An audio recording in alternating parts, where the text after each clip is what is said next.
Hi, this is Michael Buffer, and welcome to the Boxhard podcast. Hello, everyone. This is Mikey Garcia. Yo, it's your boy, the odd guy himself, Malik King Scott. Hi, I'm Charlie Edwards. This is Fast Eddie Chambers, and you're listening to the Boxhard podcast with my main man, Joey Coastman. Hello everybody and welcome to episode 89 of the Boxhard podcast. I'm your host Joey Coastman. Ayaz Sumra is with me this week. Ayaz, how you doing? I'm good, Joey. How are you? Very good, my friend. Very good. This week we're without B-Rock. She's not with us this week, but nonetheless the show still goes on. We're going to dive straight into part one. Part one, of course, being the review part. We're going to try to go through these cards as quick as possible. There's a lot of different venues to visit this week. We're going to start with a card that happened last Friday, the second card of the Next Gen brand. It was obviously over in the Walker Activity Dome, Newcastle, Tyneham Ware, United Kingdom. We're going to start with the undercard. Warren Baster was on that. He moved to 7-0 with a TKO in round 2 against Imantas Davidatis. That's the guy who fought Isaac Chamberlain in Isaac Chamberlain's last fight. He's a cruiserweight, but he's about 6'8" or something. He's quite incredible, to be honest. He picked up a TKO in round 2, so a good win there for Warren Baster. Also on that bill, Stuart Hall picked up his 21st career win. His record now 21-5 with 2 draws, a points win over 6 rounds against Jose Aguilar, who had a record of 16-35. Not quite sure why he was in there with a guy like that, to be honest. Bradley Saunders also was on the bill. He picked up a TKO in round 1. His opponent's corner threw in the towel in the first round. His opponent had a record of 4-28. Real mismatch there. Bradley Saunders now 13-1.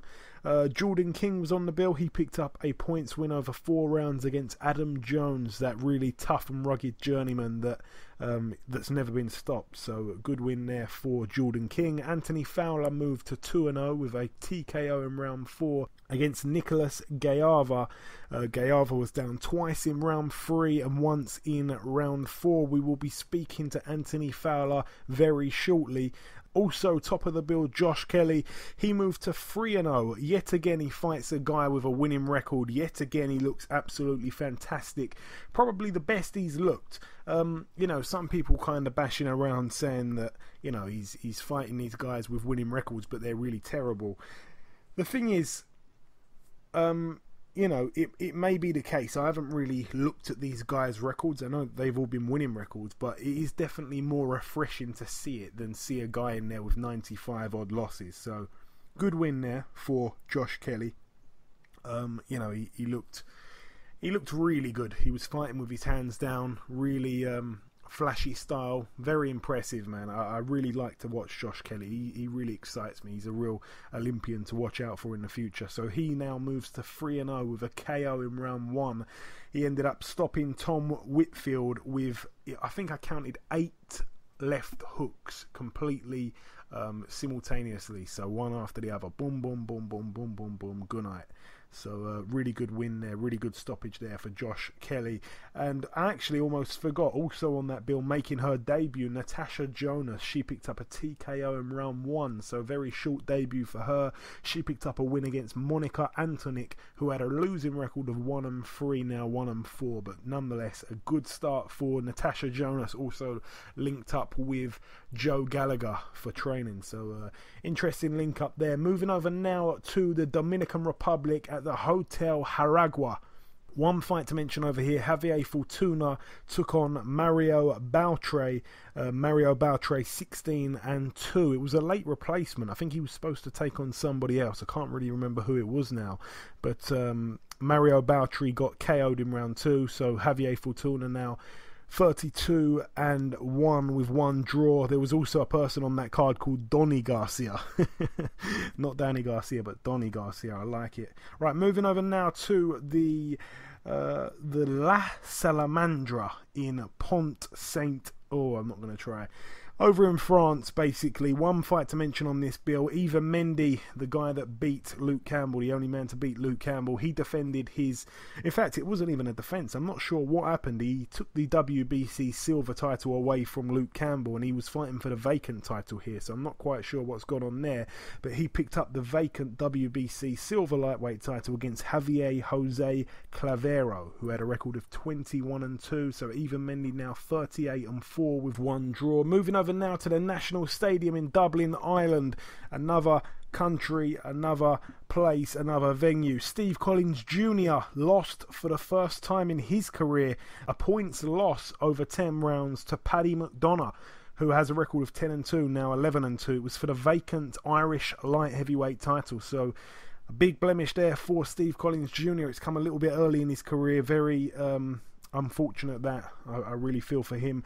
Also on the bill, Luke Keeler took on Darren Cruz. It was a points win for Luke Keeler over 10 rounds. 12-2 going in, and he's now 13-2. Darren Cruz 7-6 now, his record. That one was for the vacant Irish middleweight title, the new Irish middleweight champion Luke Keeler. Moving over now to Poland, a really good bill over in Poland actually, at the Ergo Arena. Matthias Mastinek topped the bill 38-4. He took on Ismail Salak, former victim of Sergei Kovalev, who had a record of 25-3. It was a points win across 10 rounds for Mastinek, so he's now 39-4. Ismail Salak 25-4. Again, he's only been stopped the once, and that was by Kovalev. So again, he couldn't be stopped there. Very tough guy, Salak. Very underrated, actually. Also on the bill, Thomas Adamek. He picked up his 51st career win. He took on Solomon Hamuno.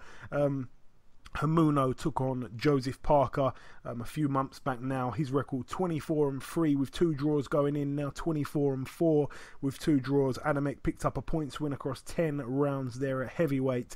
Krzysztof Glowacki was also on the bill. He picked up a win. His opponent retired on his stall at the end of round 5. Didn't want to come out for round 6. Glowacki now 27-1. Good win there. Former world champion, former WBO cruiserweight world champion. Really good fighter, Glowacki, as well. He's going to be in that cruiserweight tournament coming up. Also, Maciej Sulecki moved to 25-0, really promising 154 fighter. He got a win over Damian Ezekiel Benelli, who had a record of 24-1. I didn't really know too much about him, but he's now 24-2. Sulecki, 3rd round TKO win for him. Adam Bowski was also on the bill. He moved to double figures, 10-0, with a KO against Lucas Janik, who had a record of 28-3. So a really good win there for Adam Bowski. Moving over now to the UK. A couple fights to mention over in Manchester. Top of the bill, Jimmy Kelly moved to 22 wins. It was supposed to be for the East and West, I think, something like that. The IBF East and West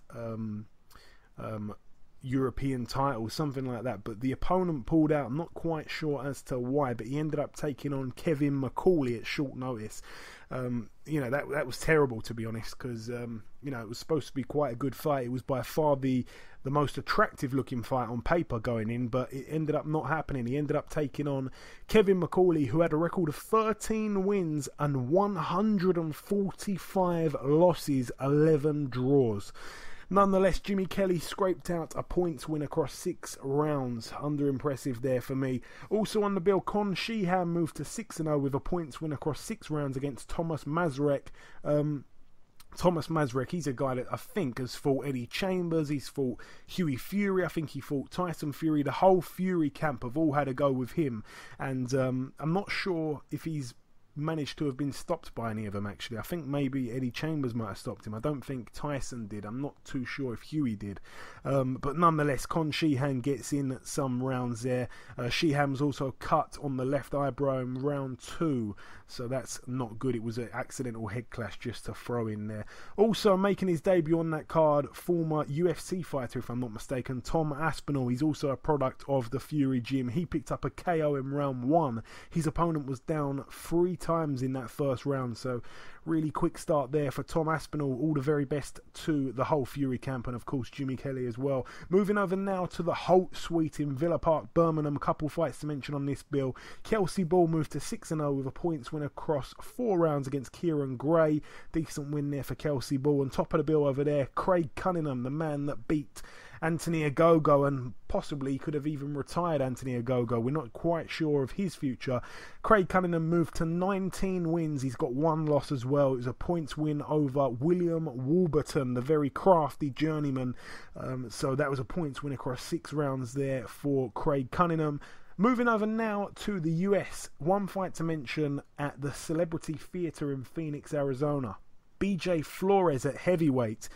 He picked up a win over Nick Guivas. Nick Guivas 13-6 with 2 draws, now 13-7. BJ Flores went the distance. It was only a 6-rounder, but he won the bout pretty easy from what I've heard. A unanimous decision over 6 rounds. His record now 34-3 with 1 draw. He's making a lot of noise, BJ Flores. I think he wants the Lucas Brown fight. I don't really think he's got enough power, to be honest, at heavyweight. I don't really think he's suited to that weight at all in terms of stature or anything like that. So all the very best to him anyway. Seems like a decent guy. Moving over now to the Agua Caliente Casino in California, USA. One fight to mention over here. Very promising prospect Devin Haney.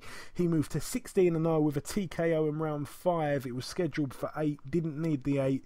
His man Angel Aspuro 8-5 going in now 8-6 with 2 draws. Good win there for Devin Haney.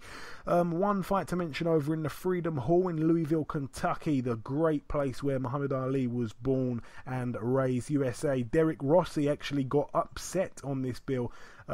Derek Rossi 31-12, now 31-13.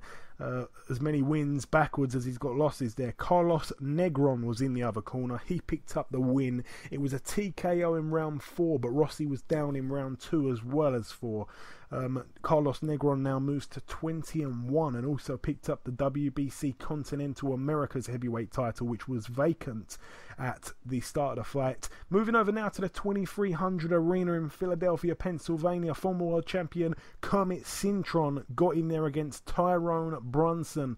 Tyrone Brunson a bit limited, but he can certainly bang. Brunson was actually down twice in round 4, but Cintron was down, I think it was 2 times or possibly even 3 times in round 5, and that was all she wrote. So Tyrone Brunson gets another knockout win, and this time a real big name on his resume. Tyrone Brunson now 25-6 with 2 draws. Kermit Cintron 39-5, still looking for win number 40. He's got 3 draws on his record as well.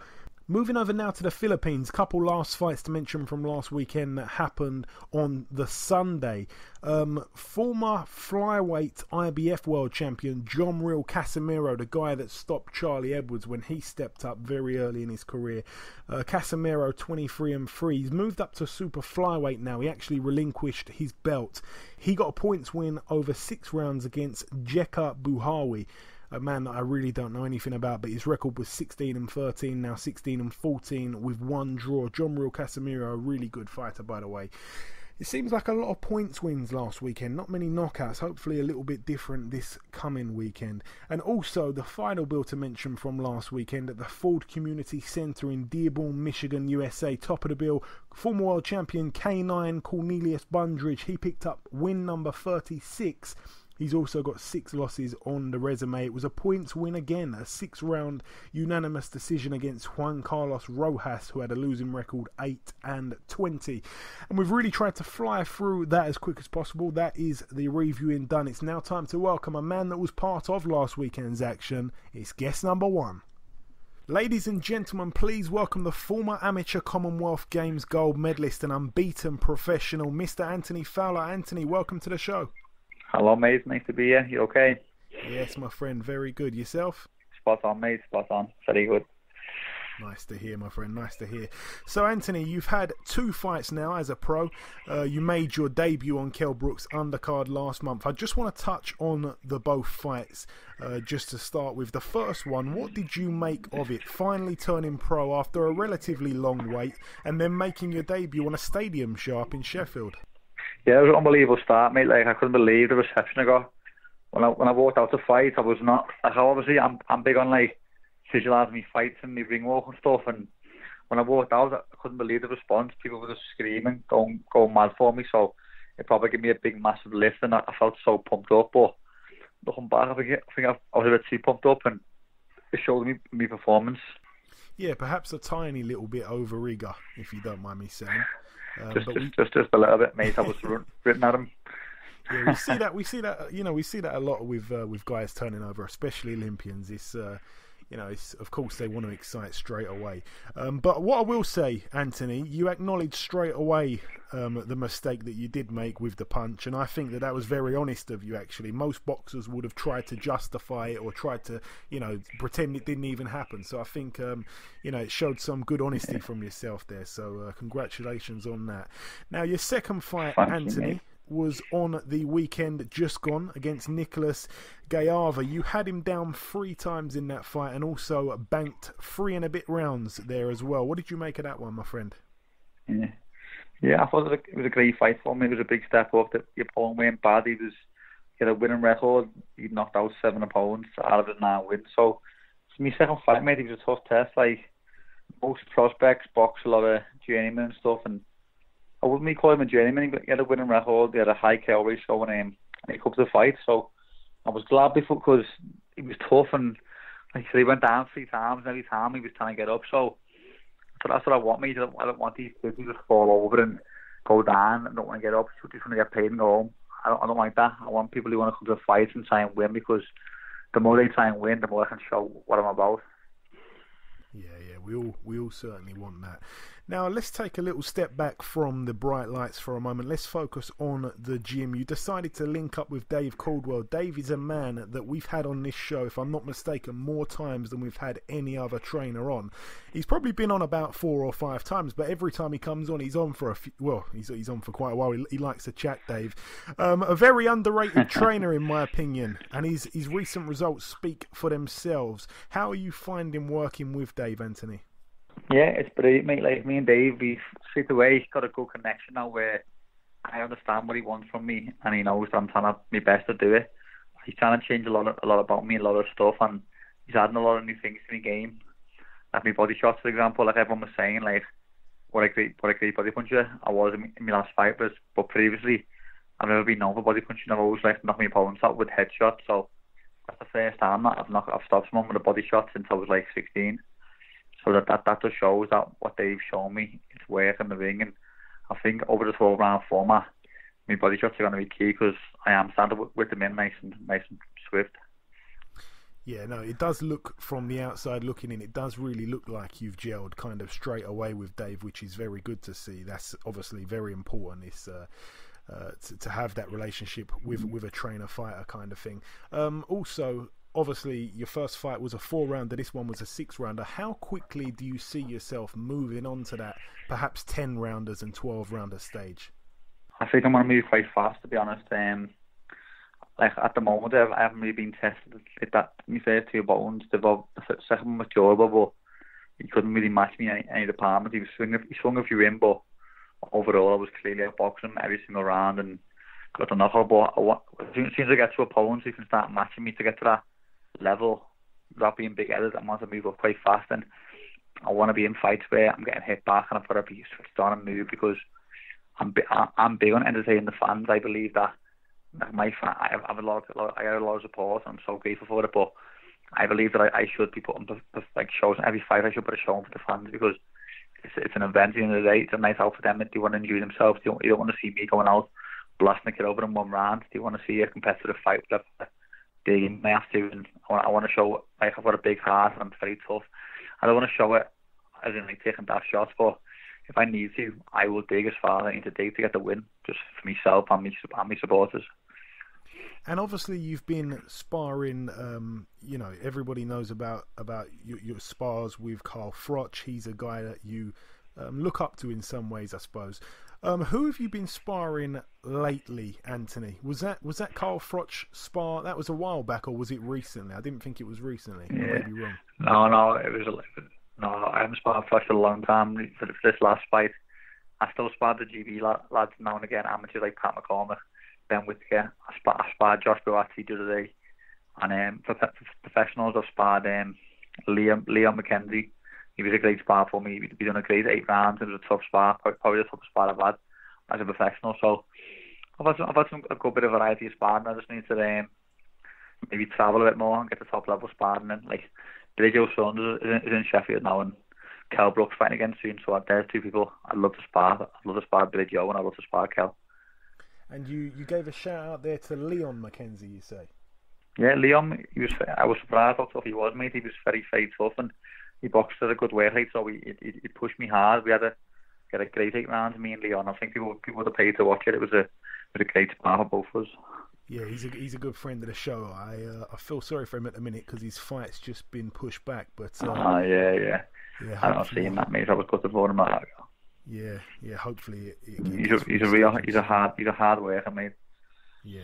God bless him. He's a hard worker and he's a grafter, so he deserves the best, mate. Yeah, absolutely. Now, we all know that you've had an extensive amateur career, way more fights than most fighters have. The bad thing about that in some cases is that you can end up finding it hard to adjust to a pro fighting style. How are you finding that process, Anthony? I think there's still things I need to work on. Like, I think sometimes I get a bit excited in the like my fight today. I caught him, I got a bit excited and threw too many shots because on my GB days, I boxed at a real high intensity. That intensity I boxed at, I couldn't do for 12 rounds. It'd be basically impossible. So I need to be a bit more clever, a bit more cute, and not make as many mistakes. Just be a bit more safety first. Like, you look at like Mayweather and people like him, he'd always be a bit more clever rather than take unnecessary risks. And I think a few times I got caught with that shot because I was too over-eager trying to hurt him. Whereas next fight, I need to take that into consideration and use behind my jab and make them fall short and catch them rather than just rushing in, because on the third round, I just like step back a bit and just like jabbed him, leant back and waited for the counters, and the lad couldn't touch me. And eventually, I got the opener and put him down. And then once I sensed a bit of blood, he was hurt. I just didn't let him off the hook because that's what I'm like. Once I get someone hurt me, I just close the ring down and just try and take them out. Yeah, you certainly did. Now, most people thought you were going to be campaigning at middleweight, if I'm not mistaken, but you're fighting at 154. Is that right? Yeah, but both my fights I've weighed in at 157, and I've made the weight quite easy both times. So the championship fights I'll be 154. Okay. And any idea when you're next out at all, Anthony? Yeah, I've been told September, but I'm waiting for the show to get confirmed. But I'm hoping Matthew will have a show in September in Liverpool. Oh, in Liverpool, yeah, that'd be nice. And how many more fights before the year is up do you think that you'll have, but would you want to have? Yeah, I think realistically another 3 would be nice. Maybe September, October, maybe November. I'll just do what I'm told, mate. I'll just see how it goes. Just take one step at a time. I've got a little break now, and then I'll have like 10, 12 weeks for the Liverpool fight. After that, I'll just stay busy then. I want to be very busy, and I want to keep building the momentum. And I feel like I've got people getting more and more interested in me every fight I have, so I want to keep building on that and boxing regularly and show what I'm about. I want to be in some good fights.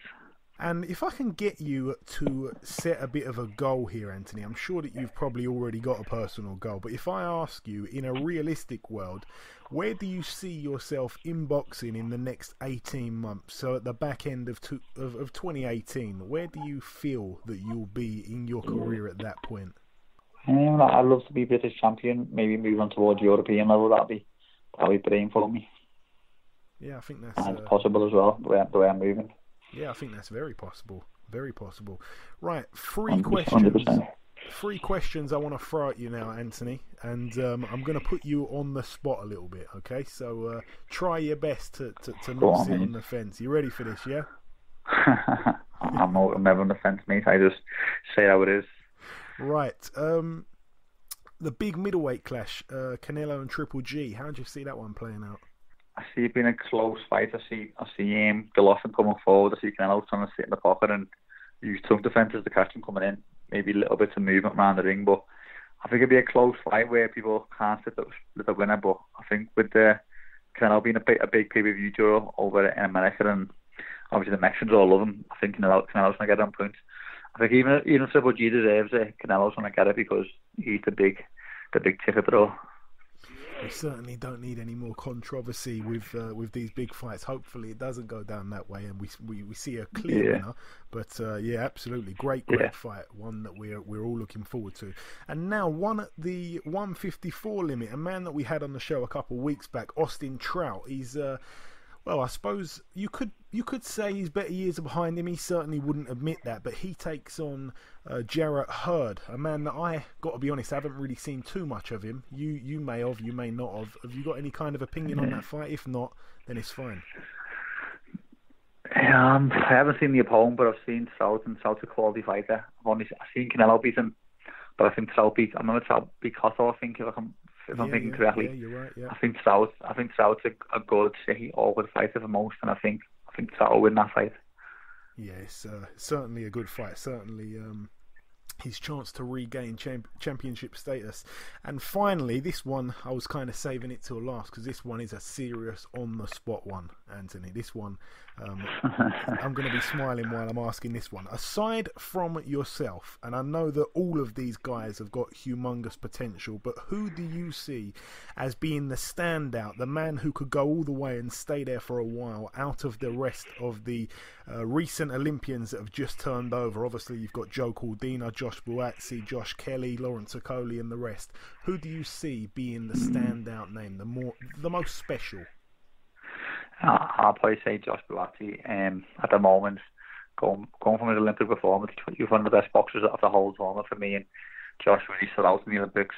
I've done a lot of sparring with Josh, and he's very tough, and a great spars for you. He'll tell you. I think his stars on the professional is perfect.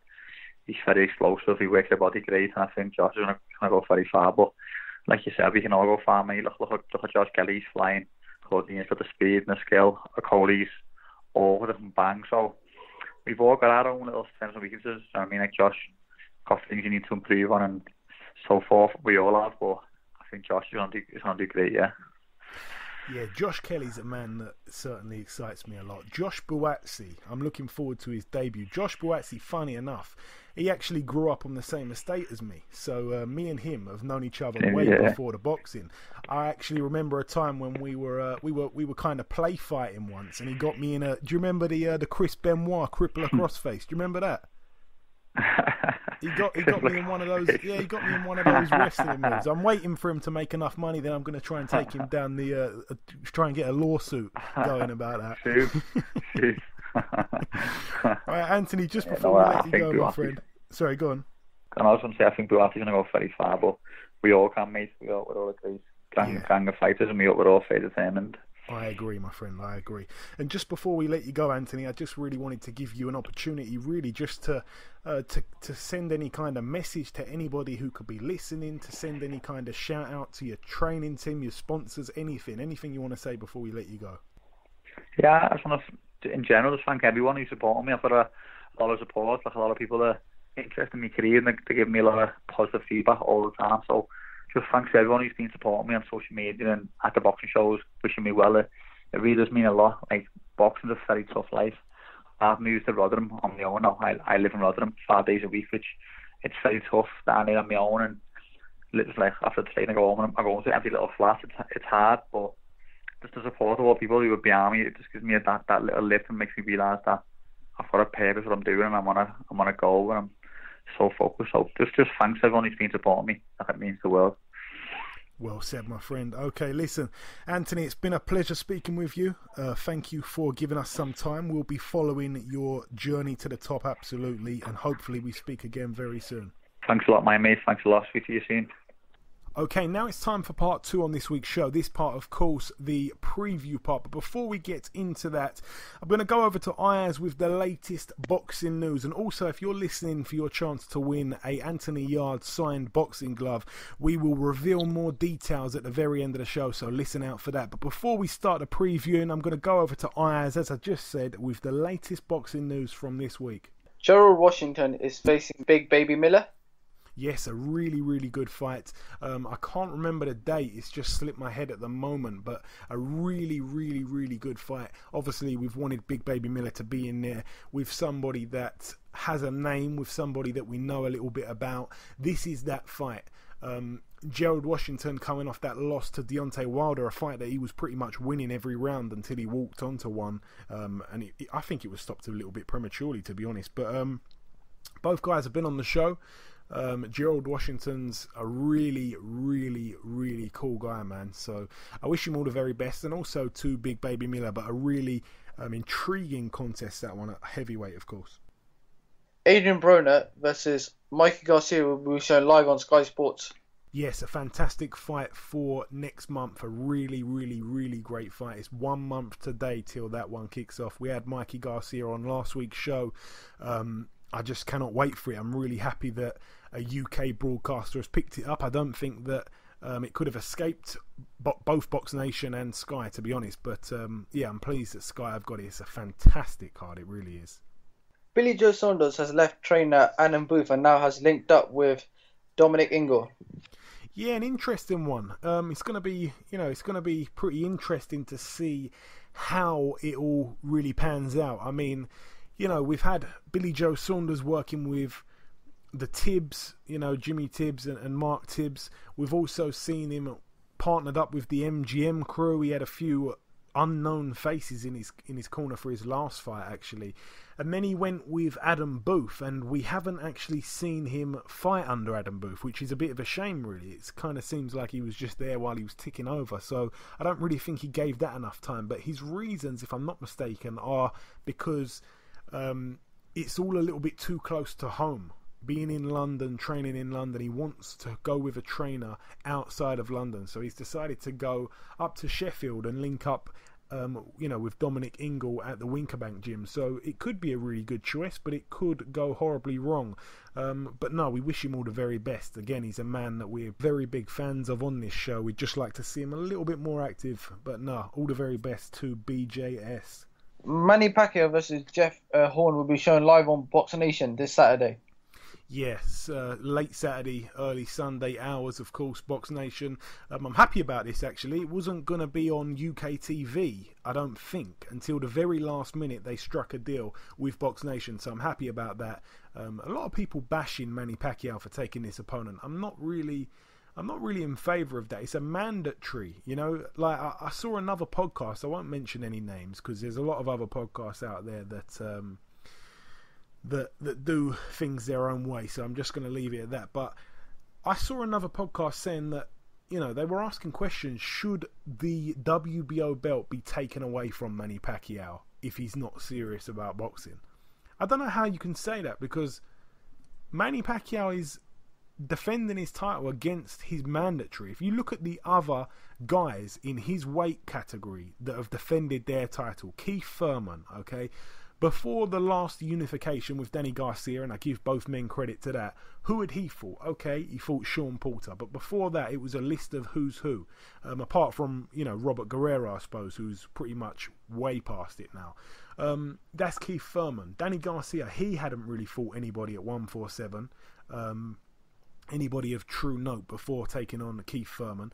And also Kell Brook, we all know about his opponent choice before he ran into Errol Spence. But when you look at Manny Pacquiao, he hasn't been inactive. He's been fighting, here and there. He's been defending his title regularly enough. He's been in the game for a long, long time. He took on Tim Bradley, so Tim Bradley, even though people forget about him, the Desert Storm, he is arguably the top 2-3 guys at 147, and a lot of people that have just jumped into boxing in the last couple of years, there's a lot of casuals that have just jumped on board, probably don't even know who Tim Bradley is. So it's a shame, but the real boxing fans know what's what. But I don't really want to see him get bashed for this. I wish him all the very best. Pacquiao's a tremendous fighter, a man that gets my utmost respect. Doesn't matter who he's fighting, to be honest, at this stage of his career. He's an absolute superstar. Okay, Marco Huck is the latest person to be announced to the in the cruiserweight division for the World Boxing Super Series. Yeah, Marco Huck really didn't impress me in his last fight. I don't really think he's got too much to offer anymore. It's a name, but that's really it. I think he probably loses to everybody who's been put in the tournament that I've seen so far. I think he's just purely a name. I don't really have anything else really to add to that. I think he loses pretty much against anybody in there, if I'm honest. Jamie Cox has signed up for the World Boxing Super Series in the super middleweight division. Yeah, Jamie Cox, he's been crying out for a big fight for a long time. This is going to be a platform that will deliver that. George Grove's in the mix as well, so there's potentially some really, really good fights for him out there. And it's going to be interesting, man, because, you know, he talks a very good game. He fights a good game when he fights properly. When he's a bit angry, perhaps taking some emotion in, we don't see the best of him, but that man can fight. And I think that man gives a lot of top guys problems. So, you know, it's going to be interesting to see how he progresses when he's moved into those types of fights. So, you know, his future's bright. I'm looking forward to see what happens there. Yep, and finally, Joseph Parker will make his second defense of his WBO world title against Hughie Fury this September at Manchester Arena. Yes, finally it's on. We didn't quite know what was going on. It was supposed to happen in May. It was supposed to happen in July. It was supposed to happen in New Zealand. You know, there's been many rumours, but it is finalised now for September. I can't remember the date off the top of my head once again, but yeah, it's happening over in the UK now, which I felt all along it wouldn't happen in New Zealand. So it seems like this one is certainly going to be happening. It seems like it's a deal done now. They've announced it officially. Joseph Parker's going to be here next week, if I'm not mistaken, in the UK. I think they're going to probably do a press conference. So yeah, good stuff, man. I'm pleased for Joseph Parker to get a big shot over here, and I'm also pleased for Hughie Fury to finally, you know, get in a real fight. We want to see him tested, just like we were saying the same thing about Anthony Joshua. They were both on the same kind of level, but with Hughie Fury's inactivity, he's kind of slipped a little bit, and Anthony Joshua, rightly so, is now the more talked about, you know, the more talked about guy, you know, the bigger name and all that kind of stuff. The more success is with him. So I think it's going to be interesting to see if Hughie's on that level, but he does fight, because he's been out the ring for, I think it's about 18 months at the moment, but he does actually fight in about, I think it's next weekend on the Copper Box show as well. So he's just going to get in there, hopefully go a few rounds, brush off a few cobwebs before the fight, which I always felt he was going to do anyway, especially when the injury claims came out and the fight got postponed. I just it didn't sit right with me. I'm not saying anything, but yeah, great to see that fight finally back on. Anything else for us, Ayaz? No, that's it. Okay, thank you very much, Ayaz. Moving over now to the previewing. We're going to start with a card over in Canada. One fight to mention on this bill. Former Olympian from Colombia, based in Canada, Oscar Rivas, 20-0. He's in a 10-rounder at heavyweight. His opponent yet to be announced. That's at the Scotiabank Convention Centre in Ontario, Canada. Moving over now to the Huntington Center in Toledo, Ohio, USA. A man that we were actually supposed to get on the show this week. Hopefully we get him on in a few weeks' time. Robert Easter Jr. His record 19-0. He takes on Denis Shafikov, 38-2 with one draw. It's for Robert Easter Jr.'s IBF World Lightweight title. Both men last year took on Richard Comey, who we've talked about pretty highly on this show. He's from Ghana. He's a real banger. Both men actually beat him on a split decision that most people will tell you could have gone either way in both fights. So they're both pretty much on the same level if you go by those two fights there, but styles make fights, and this one should be a really good fight. I'm really looking forward to it. Denis Shafikov also last year beat friend of the show and really good friend personally of Robert Easter Jr. in Jamel Herring, so a little bit of revenge for him, I'm sure. But yeah, all the very best to both guys. Hopefully Robert Easter Jr. pulls it out of the bag. Really exciting fighter. Also on that bill, Julian J. Rock Williams gets out again. His first fight back since being knocked out brutally by Jamal Charlo for the IBF world title at 154. He's back at 154. He takes on Joshua Conley, who has a record of 14-1 with one draw. Julian Williams 22-1 with one draw. That's it for Ohio. Moving over now to Argentina. This one happening on Saturday. Those fights before on Friday. One fight to mention over in Argentina at La Parque La Pedrera. Over in Argentina, as I said, in Villa Mercedes, probably saying that bit wrong. Diego de la Hoya, cousin of Oscar de la Hoya, 18-0, puts his WBC Youth World Super Bantamweight title on the line against Alan Castillo, who has a record of 21-6. That's it for Argentina. Moving over now to Belgium. I am pretty confused about this one. Joe De Gecko, 11-2 with one draw. alias, of course, Big Joe. He takes on Michael Sprott, 42 and 27, our very own Michael Sprott. And it's supposed to be an 8-rounder at cruiserweight.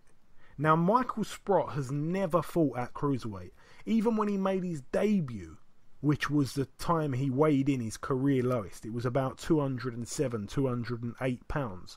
He needs to drop below the 200-pound limit, and that debut that he made was actually 20 years ago. So for him to drop down, even though in his last few fights he's been weighing about 240, 238 and stuff like that, I just cannot see that happening. I'm not sure if that's a complete error there by a box rec, but yeah, I think it's going to be funny if it does happen. But yeah, all the very best to both men if it happens at heavyweight or cruiserweight or any kind of catch weight or whatever. But moving over now to the Casino d'Evian in France. One fight to mention over here, really, Brian Carlos Castano, a man that I'm going to be completely honest, I don't know the first thing about him. He puts his interim WBA World Super Welterweight title on the line against Michel Soro, who has a record of 30-1 with 1 draw. That should be a really, really good fight, especially for the French standards of late.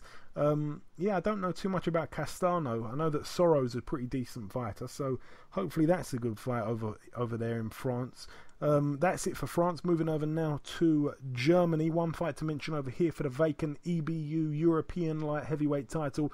Dominic Bozel, 24-0, bright prospect, takes on Karo Murat, 30-3 with 1 draw. Murat been in there with the likes of Bernard Hopkins. I remember Bernard Hopkins really made him look silly a few years back. I think he also shared the ring with Nathan Cleverly, if I'm not mistaken. His better days are certainly behind him anyway, but decent fight, one to mention, of course. Moving over now to Moscow, Russia. 2 fights to mention on this bill. Top of the bill, Alexander Povetkin, 31-1, takes on Andrei Rudenko, 31-2. Decent fight in terms of looking at it on paper. Really and truly, Povetkin should absolutely walk through Rudenko, providing he's not on any kind of dodgy substances. It's all been a bit strange with both guys there, so hopefully it's a clean fight, and I really mean that in both terms, to be honest. That one's for the WBO International Heavyweight title.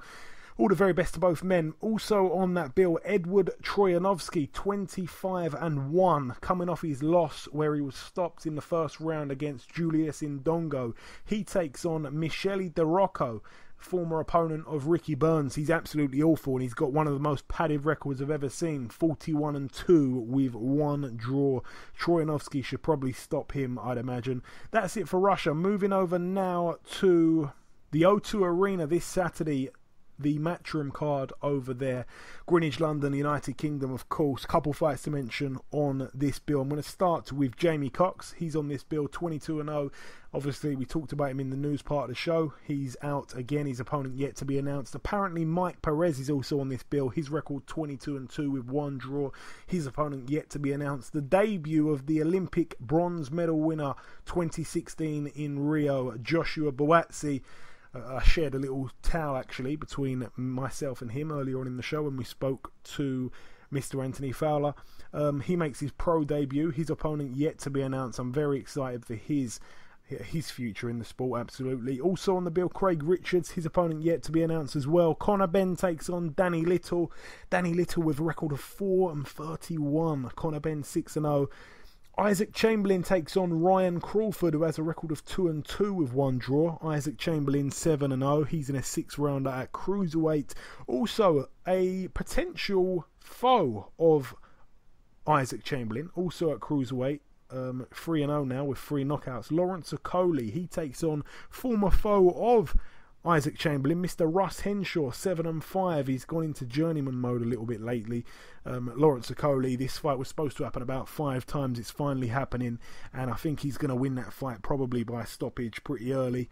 He'll be looking to make a statement as well, but it seems like Russell Henshaw's mindset has changed since losing to Isaac Chamberlain, in all fairness.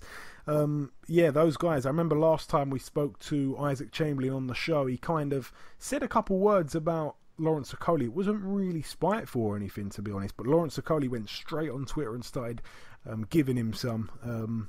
giving him some abuse. Isaac Chamberlain didn't really respond to it, to be honest.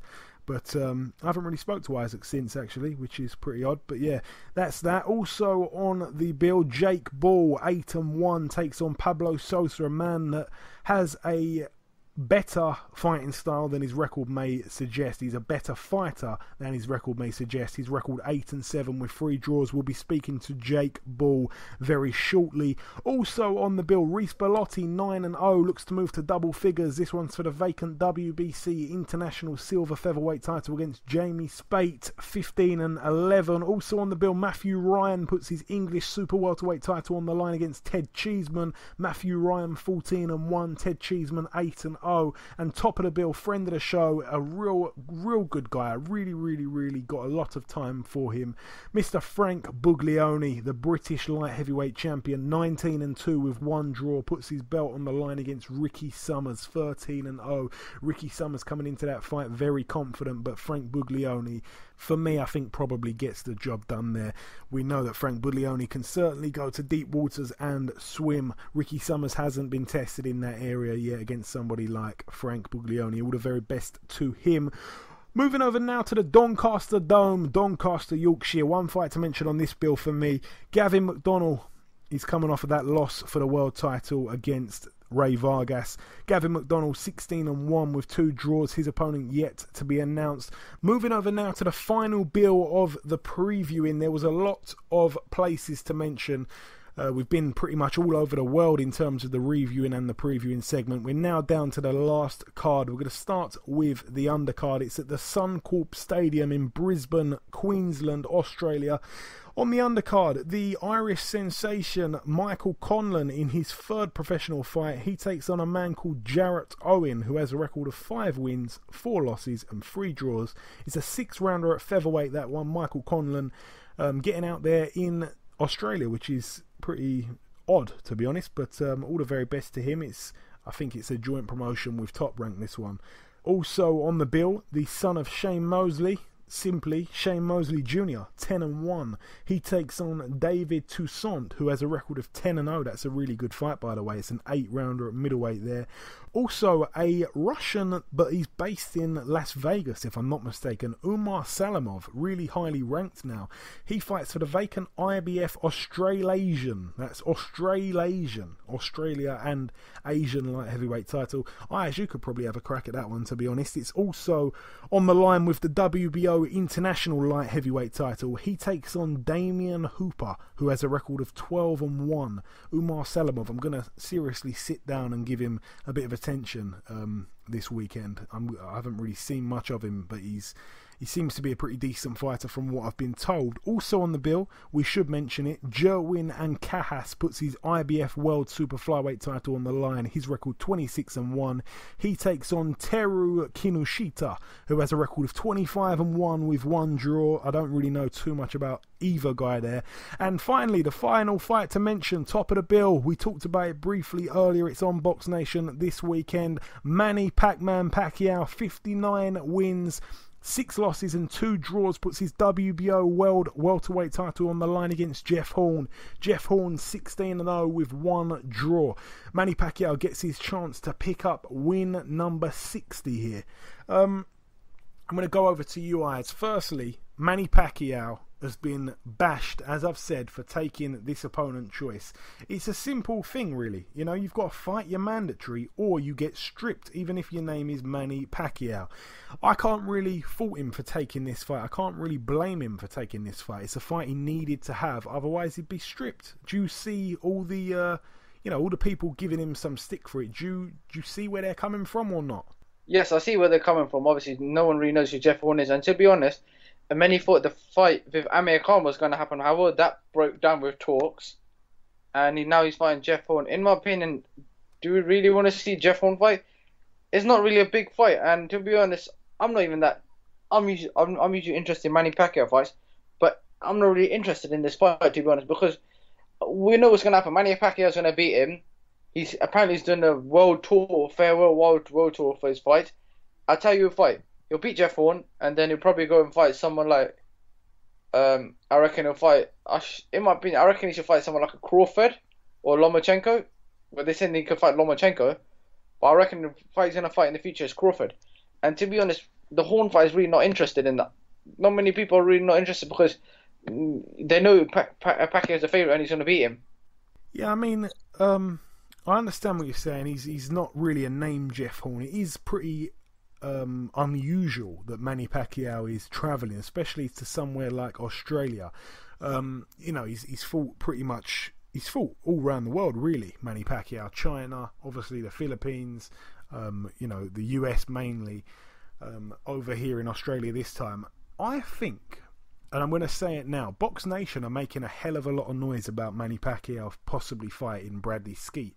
If the Australians can bring up this kind of money to make Manny Pacquiao travel, I think that we've got a bit of a chance to see him over in the UK. I mean, it would be absolutely amazing to see him over here. I'd love that, especially against someone like Bradley Skeet. But those fights that you mentioned there, Lomachenko and Crawford, they're guys that really and truly are potentially cash out fights. I don't really think he's ready for that. I think he's probably taking one fight at a time at this point of his career. He's going to probably see how he looks. If he doesn't feel too good, maybe he'll fight one of those guys. If he does feel really good, if he looks great, then perhaps he has a few more fights. Potentially Bradley Skeet next, somebody like that, somebody of a decent name, but somebody where he's going to be the big favourite to win, which he would be against Bradley Skeet, obviously. But yeah, I mean, I'm still going to be watching it. I really like Manny Pacquiao, no matter what. I think he's, a really good person. I'm a huge fan of his. Obviously, we both know, Ayaz, that he's not the fighter he used to be. He seems to be more of a point-scoring fighter now. He hasn't had a knockout for a long, long time. He used to be a bit of a knockout machine back in the day. Does he get the knockout on Saturday night / Sunday morning? Yes, I reckon he does. You reckon he finally breaks the deadlock? I reckon it'll stop him. Well, we'll have to wait and see. But I tell you what, I don't know too much about Jeff Horn. I've got to be completely honest. But from what I've heard, some people that I would really respect inside the boxing circle, some people say that Jeff Horn's actually a really good fighter, So hopefully it's a competitive fight. That's what I will say. But hopefully Manny Pacquiao gets the job done. Again, I'm a bit of a fanboy when it comes to Pacquiao. A true fantastic fighter, an ATG as they say, an all-time great.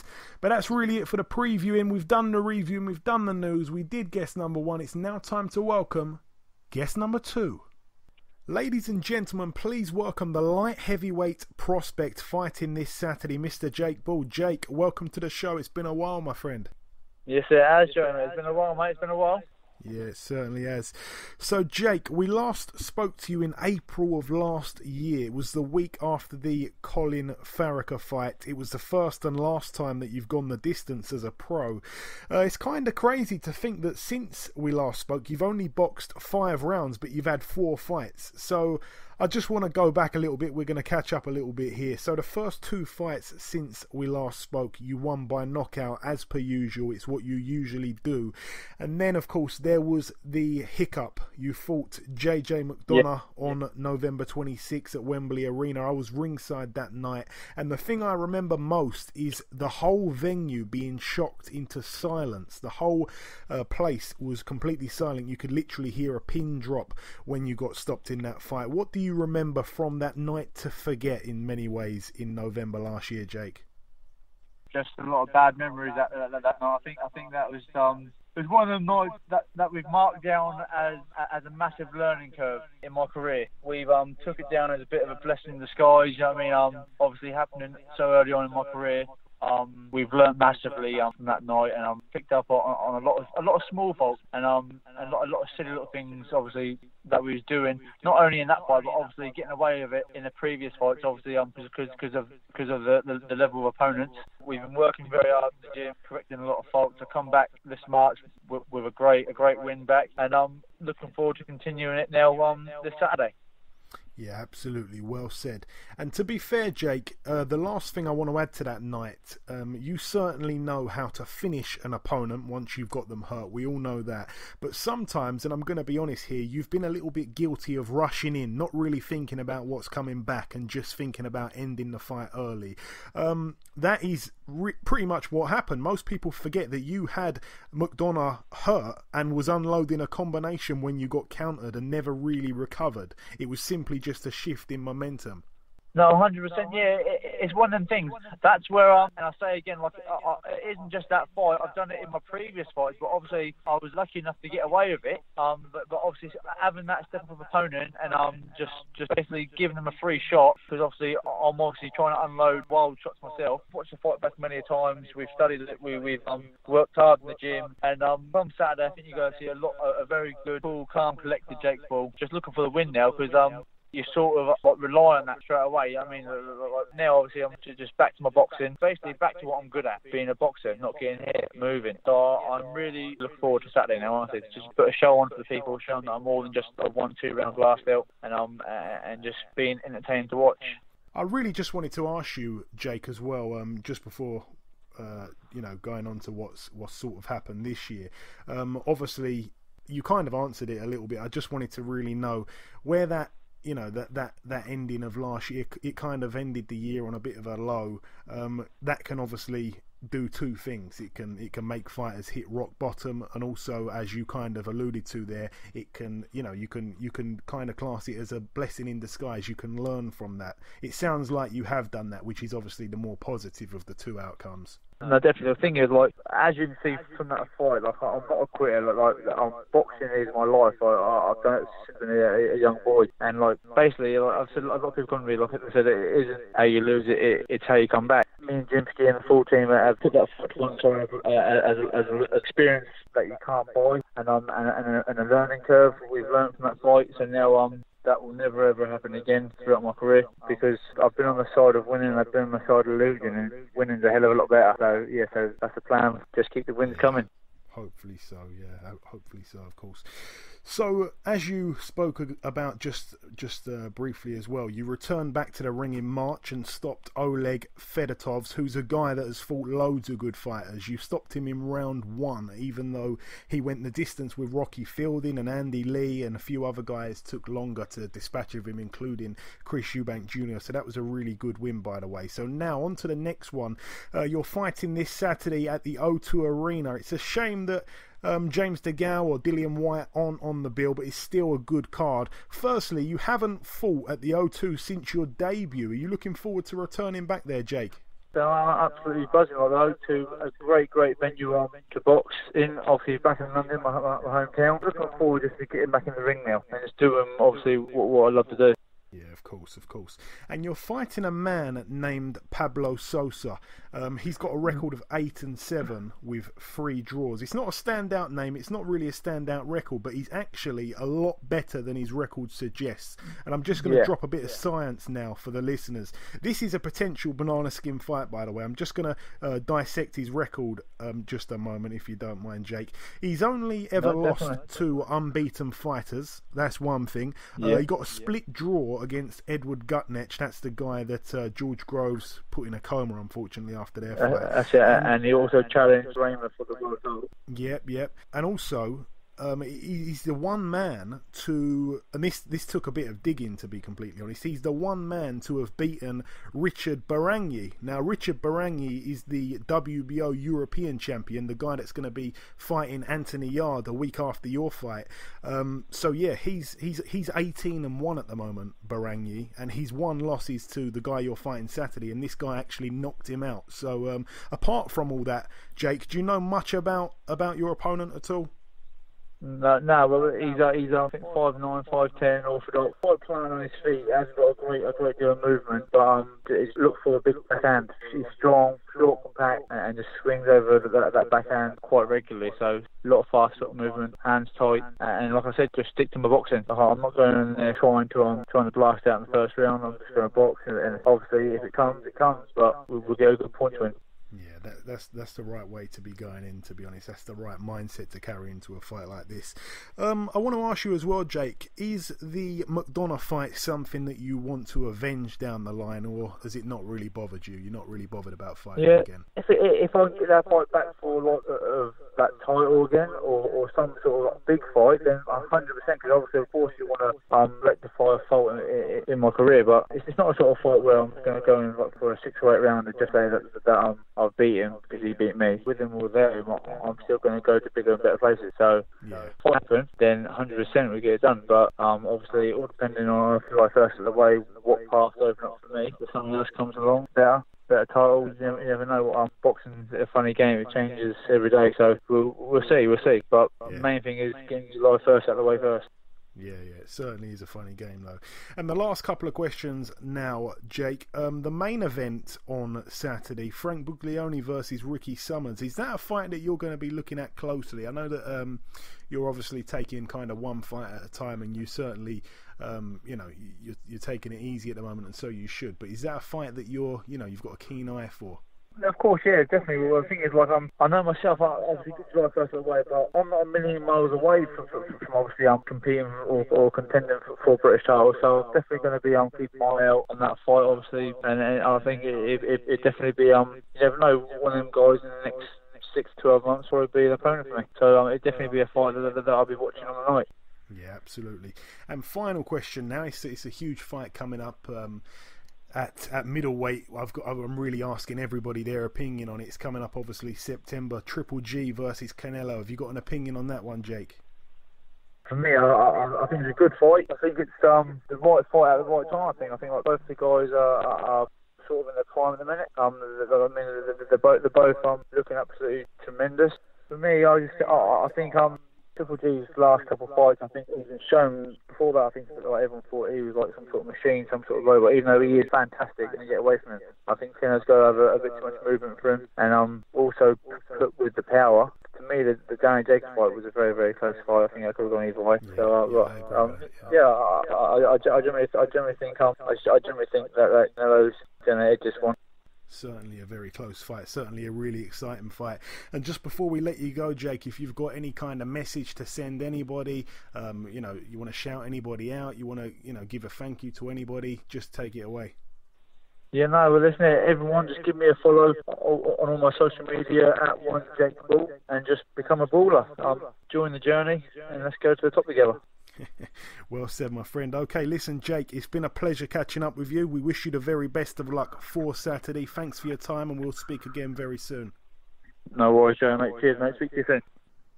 Okay, now it's time to conclude episode 89 of the Boxhard podcast. I've been your host, Joey Coastman. Ayaz Sumra has been Ayaz Sumra. Firstly, I'd like to apologise for the audio quality in the Jake Ball interview. I really tried my best to edit the devil out of it, but that is the best I could do. I think he's having phone problems or something. It wasn't on our end, that's all I can say. But regardless of that, a big thank you to our two guests on this week's show, Mr. Anthony Fowler and Jake the Blade Ball. And by the way, the thing to do to win a Anthony Yarde signed glove is simple. Leave us a review on iTunes and make sure that you mention your Twitter name on the review so that we can contact you over the weekend and get the gloves sent out to you as soon as possible. We'll be back next week with another big show. As always, thanks for listening and see you then.